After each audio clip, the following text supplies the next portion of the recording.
mây an xa phê phiên đi sụt đầu tê dê tăng cả tăng sổ vi tì tăng tên nắng phơi nhập phá lăng mây dê dê chà tà tân chia nót tê tê vi con toa để về tê vô dê sát ta chi hoạt ta rô thê tổ cam tại nơi nhang phô chà năng xa phê la phật tổ ma chê ta xa tê sôm a đô bô niចំពោះទឹកចិត្តប្រកាសណាម្ចាស់គ្រប់ព្រះអង្គ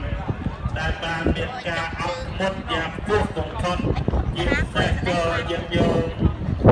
ជាពុទ្ធបរិស័ទលោកយាយលោកតាទាំងអស់បានតស៊ូដែលទាំងឯងបាន2គីឡូកន្លះបានសម្រេចចិត្តទេអានិសង្ឃនៃការទាំងឯងផ្លូវវែងឆ្ងាយនេះសូមឲ្យបានជាចំណែកកងការមហាកុសលផលបុណ្យដែលដល់ប្រការណាម្ចាស់គ្រប់ព្រះអង្គក៏ដូចជាញាតិញោមជាពុទ្ធបរិស័ទទាំងអស់សូមឲ្យបានជួបប្រទះនៅពុទ្ធមង្គលពរទាំងឡាយ4ប្រការគឺអាយុវណ្ណៈសុខៈពលៈនិងសម្បត្តិ3មនុស្សទេវតាអស្ចារ្យព្រះនិព្វានប្រការណាម្ចាស់គ្រប់ព្រះអង្គញាតិញោមជាពុទ្ធបរិស័ទប្រាថ្នានៅពុទ្ធពរណាសម្បត្តិណានោះសូមឲ្យលោកបានសម្រេចតាមបំណងផងប្រាថ្នាគ្រប់ញោមទាំងអស់សូមអនុមោទនា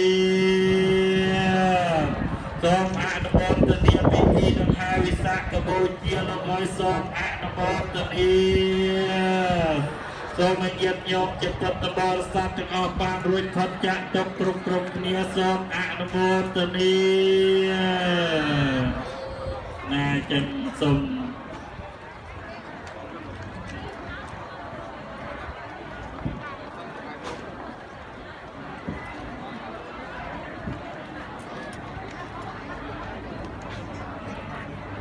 ញាតិញោមពុទ្ធបរិស័ទសូមជើងទៅខាងរងសិនក៏បានចាំប្រធាននិមន្តប្រធានចូលទៅក្នុងព្រះវិហារប្រកបទីតាំងសមរម្យហើយចាំញាតិញោមជើញទៅដើម្បីប្រកបកម្មវិធីបន្តទៅណាញោមអត់ទៅណាទៅទៀតយើងសម្រាប់សិនប្រកបកម្មវិធីបន្តទៀតប្រសងគ្រប់អង្គទៀតណាសូមទានអធិស្ឋានក្រោយពីសម្រួលរយៈប័ត្រប្រផ្លេតក្នុងការបន្ទប់បង់ត្រូវការបន្ទប់ទឹកអីសូមនិមន្តចូលក្នុងព្រះវិហារទាំងអស់អង្គទាំងអស់គ្នាទៀតព្រោះយើងមានកម្មវិធីក្រោយពីយើងអាហារហើយយើងមានកម្មវិធីបន្តទៅទៀតណាសូមអរគុណ